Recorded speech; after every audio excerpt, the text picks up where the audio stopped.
Ей, здравейте! Днес реших да ви покажа как да си направите стойка за вашата Monster High кукла или някоя друга Барби или някоя друга Wings, например. Добре. Трябва ви една капачка от шише, голяма, и просто пробийте дупка в шишето, т.е. в капачката. Ето, с един шиш или с нещо друго. Така, ето, тук дупката, така. И следваща стъпка. Трябва ви едно такова нещо. Е такова, за да стои така вашата кукла. Добре, нека да ви покажа. Ето вашата кукла как ще стои. Ето. Тя е доста права. Ето.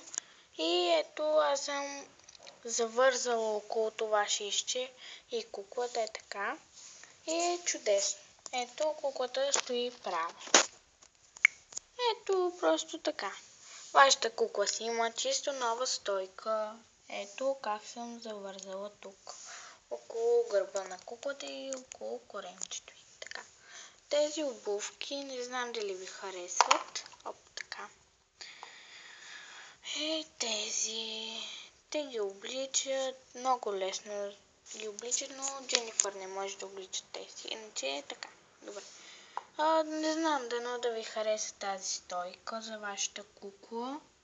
Ето така. И следващия път очаквайте някои неща, които да ви покажа, някои други неща и така. Добре. Добре. Очаквайте другите ми клипчета, харесвайте и коментирайте и не забравяйте да се абонирате и да се забавлявате с моя канал в YouTube. Добре, хайде чао, очаквайте и други много клипове, но съжалявам тази седмица, че не качих клип, но нищо, очаквайте и много други клипове. Чао от мен! Надявам се клипчето да ви е харесал. Чао!